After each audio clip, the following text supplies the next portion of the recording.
রহমতুল্লাহি ওয়া বারাকাতুহু। শুধু দর্শক, আপনারা আমার নাজমুল ইসলাম চ্যানেল থেকে সবাইকে শুভেচ্ছা রইল। আজ আমি যে বিষয়ে বলবো সেটা হচ্ছে ঢাকা ইউনিভার্সিটির বিষয়ে। ঢাকা ইউনিভার্সিটি যেটাকে বলা হয় প্রাচ্যের অক্সফোর্ড, এই প্রাচ্যের অক্সফোর্ড বলা হয় ঢাকা ইউনিভার্সিটিকে। এবং ঢাকা ইউনিভার্সিটি কিন্তু সারা বিশ্বের এক সময় সারা বিশ্বের নামকরা 50টি বিশ্ববিদ্যালয়ের ভিতরে এই ঢাকা ইউনিভার্সিটি ছিল একটা। সেই ঢাকা ইউনিভার্সিটি সম্পর্কে সম্প্রতি একজন রাজনৈতিক ব্যক্তি কুরুচিপূর্ণ কথাবার্তা বলেছেন, এবং তিনি সম্ভবত জামাতের একজন লিডার, নাম শামীম আহমেদ। তিনি একটা কথা বলেছেন যে এই ঢাকা ইউনিভার্সিটি নাকি একসময় বেশ্যাখানা এবং মাদকের আখড়া ছিল। আমার প্রশ্ন আসছে যে এই ধরনের কথাবার্তা যেসব লিডাররা বলে, আমাদের বাংলাদেশের রাজনৈতিক ব্যক্তিরা অনেকে চুপচাপ করে আছে। যারা প্রতিবাদ করার কোনো কথা না, তারাই প্রতিবাদ করছে, এবং যারা প্রতিবাদ করতে পারে তারা কিন্তু চুপচাপ আছে। ঢাকা ইউনিভার্সিটির এক সময়কার ডাকসু ভিপি ছিলেন ভিপি নূর, এবং ভিপি নূর এই বিষয়ে কোনো কথা বলছেন না, তিনি চুপচাপ করে রয়েছেন। এবং আমার প্রশ্ন যে ভিপি নূর উনি কি মাদকের ব্যবসার সাথে জড়িত ছিলেন কিনা এটা করে। তারপরে ঢাকা ইউনিভার্সিটিতে অনেক শিক্ষক আছে যারা এই ঢাকা ইউনিভার্সিটিতে লেখাপড়া করেছেন। তারা কি এই সব কাজের সাথে জড়িত ছিলেন? তারা কি পতিতাবৃত্তি বা মাদকের সাথে জড়িত ছিলেন? ঢাকা ইউনিভার্সিটির বর্তমান অনেক সিনিয়র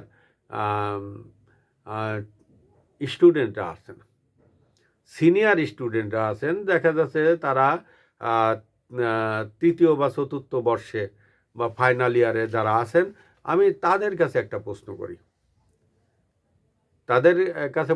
যে শামীম আহমেদ সাহেব বলেছেন যে বর্তমান ভিপি আসার আগে এই ঢাকা ইউনিভার্সিটি ছিল একটা বেশ্যাখানা এবং একটা মাদকের আখড়া। আমার কথা হচ্ছে যে আপনারা তো তখন পড়াশোনা করতেন, আপনারা তখন লেখাপড়া করতেন, আপনারা তো সিনিয়র, তাহলে আপনারা কি এইটা পাইছেন? আপনারা কি ব্যবসার সাথে জড়িত আছেন কি না, এটা আপনাদের কাছে আমার প্রশ্ন। আপনারা কেন এটার প্রতিবাদ করছেন না? আপনারা মানববন্ধন করছেন, এই মানে কোনোভাবে না করলেই নয়, মান সম্মান চলে যাবে, এই কারণে একটা মানববন্ধন করছেন মানুষকে দেখানোর জন্য। যতদূর জানি যে জনাব শামীম আহমেদ সাহেব উনি সম্ভবত বরগুনা পাথরঘাটা থেকে দাঁড়াইছেন একটা ইসলামিক দলের হয়ে, এবং তিনি একজন শিক্ষক, একটা প্রতিষ্ঠানের তিনি নাকি প্রধান শিক্ষক। তো আমার কথা আছে, একজন প্রধান শিক্ষকের মুখের ভাষা এতটা খারাপ হবে কেন? এত খারাপ হবে কেন? প্রধান শিক্ষক, উনি দিক নির্দেশনা দিবেন, উনি সবাইকে আলোর পথ দেখাবেন, উনি সবাইকে পথ দেখিয়ে নিয়ে যাবেন, উনাকে সবাই অনুসরণ করবে, অনুকরণ করবে, উনার দেখানো পথে ওনার পিছে পিছে সবাই যাবে। আমার প্রশ্ন যে আপনি আপনার পিছে যাওয়ার মতন কি কাজ করেছেন, কি কথা বলেছেন? এক সময় আমিও শিক্ষকতা করতাম, কিন্তু মুখের ভাষা তো এত খারাপ হওয়া উচিত না। আপনি যদি জানেন যে এই ধরনের কাজের সাথে কেউ জড়িত, সেইটাকে আপনার উচিত ছিল নীরবে নিভৃতে অন্যভাবে সমস্যার সমাধান করা,